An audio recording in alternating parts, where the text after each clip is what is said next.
Good evening, America. Good evening to everyone watching this. Tonight's episode was hard to write. It's hard to write because social issues that we're facing, the economic issues that we're facing, the political, the issues of truth are obscured, and they impact us whenever we least expect them. Things that create the biggest effects in our society tend to show up out of the blue. In tonight's episode, on September 11th, 24 years after the horrendous events that occurred in our country, I wanted to take the time to talk about legacy. The world doesn't fall apart at once. It collapses in the moments that we look back on and realize weren't just warning signs. Right now, the same warnings are everywhere. Look at what's happened in the last few weeks. A political leader, Charlie Kirk, yesterday gunned down in front of an audience at Utah Valley University. A young Ukrainian refugee, Irina Zarudska, stabbed to death on a subway train while simply commuting to work after having spent her whole life escaping violence and war. Two completely different lives, two different worlds, yet both reveal the same reality. At the end, chaos is spilling into the open. Violence is filling the void that leadership has failed to. And this isn't about left or right. Both sides have played their role in allowing the country to get to this point. You can always point the finger at who's in charge. I have plenty of times, but it's not just about politics, although it definitely has a role. It's about a bigger truth that most of us don't want to face, and so the finger gets pointed back on political action. When leadership fails as a concept, any time in human existence, violence always fills a void, because it's the only language that's communicated to everyone at once and means the same thing. That's not politics, that's history, and it's been done time and time again. And I would argue, even as humans progress through time, through technology, and it seems like we're making progress, the violence may only continue to get worse because of this, because change is hard, because solving more and more complex problems lead to solutions that aren't exactly pretty. History has shown us this cycle before. The fall of Rome wasn't just one bad emperor. It was decades of corruption, broken systems, trying to overexpand into Europe, into even parts of Africa, into the Middle East. The Roman Empire was too big to last. It was crumbling faith in leadership that drove it apart. People didn't get information quick enough. Eventually, it crumbled because people realized that the solutions to their problems had to come from their own hands. They stood up.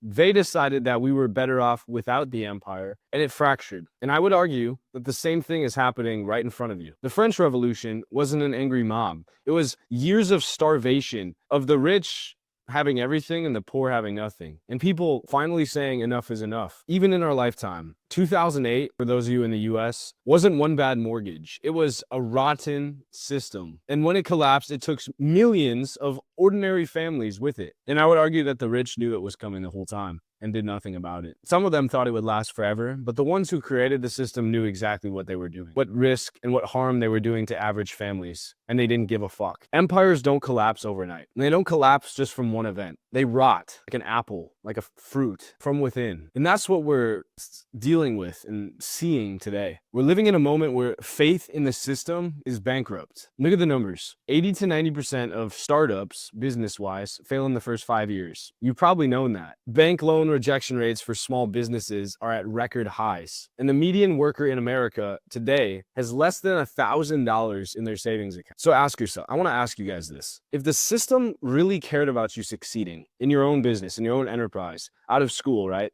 Then why does it make success impossible for most people? If the stats are that you'll have $1,000 in your bank account, and most of us know that's not going to flourish a business from the ground up very easily, then why don't we change it? Because the biggest thing most of us really don't realize is we actually have the money, we have the resources, we have the power to do so. Reality can be constructed right in front of us. A few policy changes, a few calls to action, a few calls to your senators, a few new senators, a few social movements, a few voices speaking out, a few action takers. The truth is simple, and it's the only reason that it continues to rot. It's because they know that you won't do anything, that you don't have the balls, that you don't have the mindset necessary to succeed, to truly succeed by yourself. They know that you will call yourself winning, but then struggle to pay your bills. I just had an editor ask me for money for a video editing subscription so that they could edit my videos. They can't even afford the basic necessities, 10, 15 bucks a month to stay off the ground. We're this bad. It's this bad. And you guys know it. The system isn't designed for you to win. It's designed for you to stay stuck because that keeps you worried more about your problems and less about actually changing the system where everyone, and you know this deep down. I'm not telling you new news. The modern banking system is medieval castle. Look at examples from that part of history. They've pulled up the drawbridge. The venture capitalists, right? That's the nobles deciding who gets inside and who falls to the moat. The entrepreneurs, you guys are left outside the moat. That's the game, right? It's designed and executed almost perfectly. And you think it's broken, but no, it's only worded as broken because you were never supposed to win to begin with, because your last name is what it is. Your legacy is not one that they care about. Banks don't fund dreams, they fund debt. It's what creates money into the money supply. Look up the infinite banking system. Look at the way money is created. Money is lent out.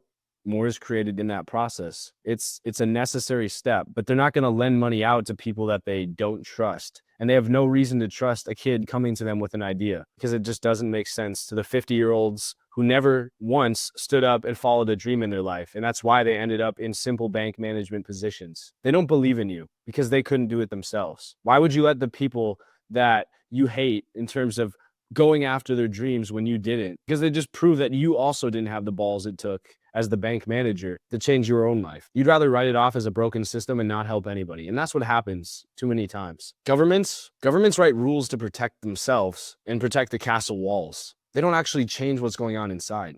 They just change when money comes in, when money leaves, and maybe a few small policies just to keep the political party in office content. But at the end of the day, their impact is so small compared to what you have the ability and power, and I would argue necessity, to complete. The bold truth is the world that you've been taught to play in as a whole is rigged. And that's not even groundbreaking. You shouldn't be just leaning back in your chair in astonishment hearing that. We're told, wait your turn, stay in line, and beg for permission. But history has always proven the opposite. And that's where I want to pivot. Look at those examples I pointed out. Look at 2008. Look at the French Revolution. Look at the Renaissance. In times where the world was uncertain, it was unclean, there was no clear process, and things felt wrong, people took action. Look at the American Revolution. Look at 9/11. The world was in shambles 24 years ago. Americans had nothing to lean on, so they did what they were supposed to do. Lent on each other. They lent on the people that they had been fighting with, that politics drove wedges between. People that they thought had different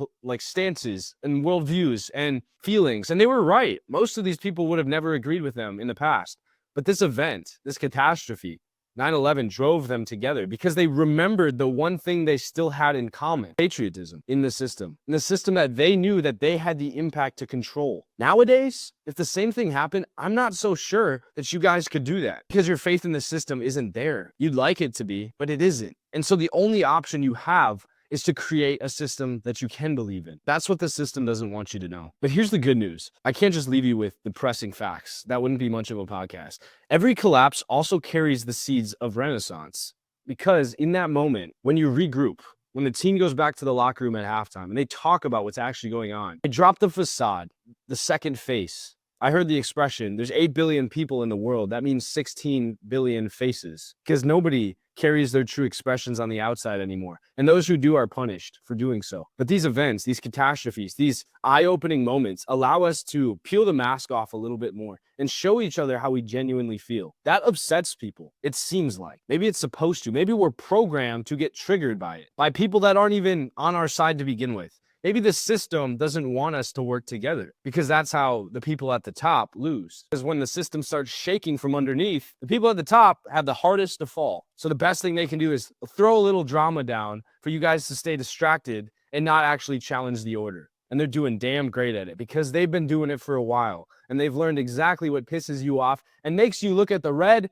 or blue shirt and point your gun that way, just like we saw with Charlie Kirk. And then we label it as corruption and violence and political dissent between sides of an aisle, when in reality, we're looking at the wrong direction. The direction is up or down. The people winning and the people losing. The people with money, the people with power, control, versus the people that need to stay distracted by... I'll give you one more saying. The people that control the pawns are playing a game of chess, and they're likely friends at the end of the game. We are being used, our work, our labor, our tax money, our efforts to add to the system that we think we have control over with a vote. And this is going to get me probably in some trouble for saying it, but it's a distraction, because the people that are actually playing with the system, playing with the rules of the game, writing the rules of the game, and making the big calls, who lives and who dies, are friends that don't care about the collateral damage. We, as pawns, to us, that's our battlefield. That's all we see. We're surrounded in the game. The people with nothing to lose have nothing to lose. Every empire has experienced this at some point in history. Every collapse, the Renaissance in Florence wasn't bank funded. It was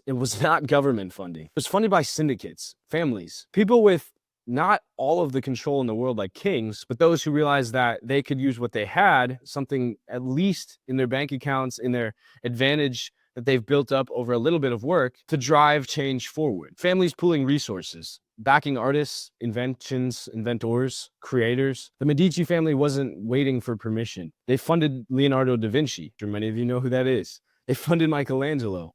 And doing so, they rewrote history. Every golden age wasn't built by syndicates of believers, though. It was built by a belief at heart. A belief that people could change. A belief that seems to be eroded nowadays. That same rot in our system has rotted away our ability to trust one another. After Arena, could you go to a bus stop and sit with a random stranger behind you regardless of their skin color and not look back and say, I wonder if this person likes or hates me? These events unsettle us, and they're supposed to, because they're supposed to erode our faith in one another. An average guy, right? Let's say he has a bad day. Let's say he gets angry or hostile. You don't know if he's going to pull out an automatic rifle. That's just how it is nowadays. And you could point, you could say it's gun violence. You could say it's mental health and lacks of resources. You could say it's a million things, right? But what I'm trying to get at, the concept of our fear is being increased by people that want it to be. These events aren't happening for no reason. They're making the news and they're covering every part of the headline because we are supposed to be distracted. We're supposed to be panicked, because when an animal is panicked, when a sheep is panicked, that's when it looks for safety. Do you understand what I'm saying? When you look for safety, you'll take the first safe alternative put in front of you. Do you also understand what I'm saying? When you're scared, when you have nowhere to run, you'll grab the first safety line and you don't give a damn who's holding the other end of that rope. So I want to be very clear, because I'm about to tell you about Altura. And I don't want to say that we're here to corrupt you, because other people are. And you need to be very careful with who you put your faith in these days. I can show you the dozens of things we plan on doing with our community and the white paper and the structure, which 99% of politicians or systems don't give you. They just say, trust me because you voted for me, or trust me because we've been around 100 years. Trust me because a billionaire is making billions of dollars selling a solution to you guys that we're claiming is for the best of your needs. And that will take care of your problems better than anyone else that actually gives a shit. You're going to put your trust in those people because they've been there and they're the only option? Or are you going to look for something else when that's clearly not working for you? Altura is not another NFT drop. Please don't mistake that. It is NFT. We sell NFTs. That's what the token is, because that's the only thing that's not centralized to those old systems. It's on blockchain, something that is owned and centralized by everybody. That's the whole point. One corrupt system can't break this. It won't. Your ownership is verified and controlled by infrastructure that nobody really directs. And that's the beauty of it. It's not just another online community that we're restricted in what we say. We're restricted in the projects we act because of the platform we live on. Altura is a modern syndicate. It's the modern Medici family, a collective of entrepreneurs who refuse to wait for banks, who refuse to beg at the heels of venture capitalists, and who refuse to let their ideas die in fucking notebooks, and now die for their ideas in the real world. We're building what history has always proven works in these times. And the only safety net that has gotten successful societies and movements out of the gray zone. A network of believers like the Renaissance, the American Revolution, funding each other and believing that those ideas, as risky as they may be to have, will be the answer and drive them into the future. And look what they've done. Look where we're at today because of those moments in the grayest times in our society that we have looked at and respected. And this is what exactly I'm offering to you guys. This isn't an infomercial. There's not going to be a price tag that pops up on the screen, because this is bigger than that. This is you guys believing in something. No, every product, every ad you see on TV is driving you to pull out your credit card and type in numbers. This isn't, because we don't even use credit cards. We're using crypto. But this movement, this idea has to be manifested in the real world first. I'm putting my personal money into ads. I've told you the story of even putting my rent on a credit card. I am doing everything it takes, because to me, if I die right now, this will be the thing I'm most proud of creating, because it stands for something in a world that seems like it's harder and harder to believe in anything. Therefore, that's why it's even more important to pay attention now and why it's different. We're building the future. And I want to be clear, this isn't also a sales tactic, I know, but the extreme nature of it, 8,888 tokens, means not everybody's going to get in. That's just how it is. Because I'm telling you guys, we will have 100,000 plus followers, but that doesn't mean that you're going to have 100,000 tokens. The access pass will be limited because the way the system is designed is to prove who has belief and who doesn't. And therefore, the people that commit early will almost automatically have the best price, the easiest path to entry. And the people who find it later are going to have to pay more. They're going to have to contribute more to the fund that benefits everybody, that drives the movement forward, because it's worth more at that point. You guys finding out about this earlier, before the mint, before whitelist even, getting into this status and proving that you believe in this is exactly the fucking point. Every syndicate in the world was selective. The Renaissance didn't belong to everybody, right? It wasn't every common person saying, hey, let's go down to the salon and talk about philosophy and theory of physics. That's not how it worked. It belonged to the few who saw it first. And those are the names like Leonardo da Vinci and the Medicis that we talk about for the rest of history. And one day you're going to die too. I hope it's not to a social movement or a dramatic event of violence like we've been talking about this podcast. I hope it's a natural, long-lived life full of prosperity and the ability to enact change. And I hope you are remembered for the decision that you made on this project. When your grandchildren and their grandchildren are still talking about the syndicate, the group of people that have existed since 2025, changing business and giving power back to the people, starting the next enlightenment of the modern era, driving into the future where it's so unknown. Do you think back then they had the threat of AI, the threat of quantum computing, taking away jobs, challenging the entire infrastructure of life? I guarantee if Leonardo da Vinci and the Medici family existed, the American founding fathers existed today, they would be dying and screaming for us to start something, to start and enact change. If you read the Constitution, you'll know that I'm right. That's what our whitelist is. Out of the 8,000 tokens, 800 are going to be first available. So even more limited, 800 people, might even be less because you're allowed to buy multiple. That could be 40 people buying 20 of these. So I'm not talking clearly to the entire world. I might be talking to you, but I don't even know if you have what it takes to join. That's where you're testing yourself, testing your belief. 0.06 Ethereum. And for that, that's less than you'd spend on a weekend out with friends. It's less than you'd buy a plane ticket for. And you're talking about changing the future and being able to buy thousands of those with the right move now. Believe something for you. You have to do it. I'm explaining to you exactly why this might be your last chance with these technologies, these threats to modern society and the job market, where you don't know your future, where it's scary to even go look for a job. I'm offering you a way out. And I don't want to offer it to everybody because not everyone's going to care enough. But you might. That's your seat at the table for the first syndicate built for the next literal century or more. While the world fights over scraps, we're building a brand new table off to the side. And by the time everyone notices, we're already going to be eating our own meal. And there's only 800 seats allowed. I want to give you an anecdote because I know if I was listening to this, I would be like, who is this guy? Have I seen him before? Can I even trust him? It just sounds like a sales pitch to me. It might, but doesn't everything?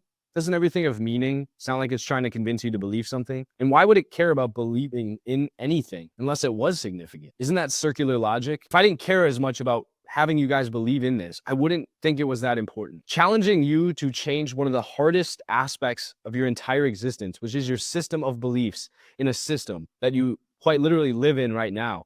That's hard. I'm not picking an easy fight. Most girls go out there and start an OnlyFans because they don't have to convince anyone of anything except that they're attractive. And most of the time they're right. But now I'm challenging you to question everything. I didn't come from money. I wasn't a Medici. I've been in the military. I've been in debt. Trust me. I've been in the position where the system tells you to stay in your fucking lane. I lived the pressure. I got to the point where I realized that the system doesn't really care if I rot to death in a cubicle. But I care. Altura cares, because Altura is you. This is not about me. This is about me lighting a flame and pushing the wheel that starts spinning and increasing in speed on its own. And eventually, maybe I can eliminate some of my pains by you guys coming to push the wheel with me and gain momentum. This is about us building a syndicate that guarantees we don't have to fight this battle alone. That we start it, you guys become the OG members, as you can see if you're already in the community. And then when hundreds of thousands of people come in with money, with resources, celebrity status even, to promote us, they're going to look at you and say, damn, that was the person that had faith before anybody else. They're the person that gets the best benefits. They're the person that started the movement. And their name is going to get written in the history books if you continue to participate. I'm telling you, this isn't just some sales video for some community that plans on dying off in 5 years. The things we're about to work on, the things that will be discussed on the inside that I can't share right now, because our plans are bigger than just our website says. That's going to be something that you will regret not being part of when you hear about it in Forbes, in the news, on your social media feed. The Renaissance had guilds. Yale had Skull and Bones, secret societies. Silicon Valley had the Y Combinator, the PayPal Mafia. And now it's our turn. It's our syndicate. And it's our future. I want to picture with you where this goes. A year from now, let's say, Altura founders inside will have startups funded directly by our syndicate. The money that you guys are paying to enter isn't just going to like my fucking Lamborghini. I'm not keeping pretty much anything at all from this mint. It's all going to the community fund. The treasury is being invested to put money back into projects that will benefit you guys. It's going to be given to you guys to start your companies. It's going to be given to networking events. It's going to be given to giveaways, to rewards, to grow our movement and expand what we believe in. I hope at some point I can find a way to make some money out of this, but that's not the point right now. Nobody makes something crazy in life by cashing in. Do you think George Washington, after they, won their first guerrilla skirmish out in the open fields and they took out their first 5 British soldiers, they're like, that's pretty awesome. Everyone's going to remember me as the guy that started that attack in the woods. No, because he didn't cash in. He didn't throw in the towel and said, that's it for me. I'm done revolutionizing for today. He said, no, I'm going to see this movement all the way through. And his name was marked as legendary, just as yours will be, as Thomas Jefferson, as John Adams, James Madison, because they saw the battles all the way through. And they didn't just stop there. They didn't just see the mint the whole way through with Altura. They saw the events through afterwards. They continued to believe. And their belief is written and taught to children in our history books. Yours will be too, because it's no different. It's literally no different than what they did. Even if they built a whole country, the amount of impact we're going to have as a society will match that. I promise you. Altura is not just a Discord server. It's not just a group or a networking community, right? It's a startup accelerator backed by millions of people in community capital. We'll probably eventually launch an Altura token that you guys can invest in. I don't care about that right now. It'll be in the works later. There's things that can happen after mint that you guys can make millions of dollars off, quite literally changing your life by holding NFTs that give you the benefits of any of these side projects. It's an infrastructure. It's an ecosystem. It's not just that. It's a governance tool, a utility for events, perks, access. We're going to host global summits. And I mean global, online and in person. Imagine a Davos, not for politicians and bankers, but for entrepreneurs who built it themselves. Imagine the Renaissance salons of people coming together and discussing ideas behind closed doors. But you got in because the guy saw you had an NFT token, and that's all you needed. It didn't matter what your last name was. It didn't matter if you were 19 years old or 79 years old. If you had this, you're equally welcome because your ideas and your belief has already shown to be valid, and you don't need to prove anything else. In 100 years from now, people will look back and say they weren't just building companies.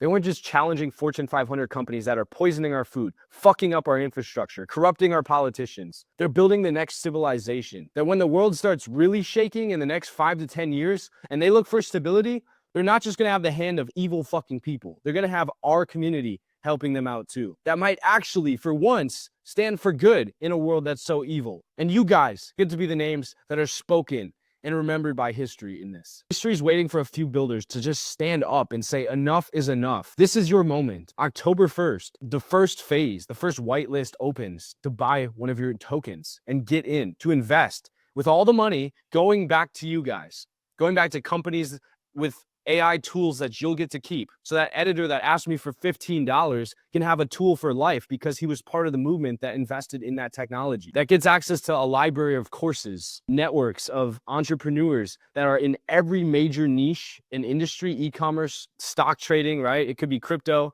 It could be AI and technology. It could be web development, whatever. You have someone at your disposal to get the job done you need, and we can work together instead of competing and upcharging each other to work as members. We all win. Be early, be counted, or be forgotten. Once again, not just my fight. This is our syndicate. Please, if you take anything else away, it's bigger than a person, it's bigger than a company. It's everybody, and it will be. And everybody, whether they're buying an NFT, they're joining our social media channels, or they just open their phone, they're going to see articles. They're going to see how the people watching tonight were members on Fortune 500 companies that are yet to exist, and to replace the ones that are broken, corrupt, and profit-centered.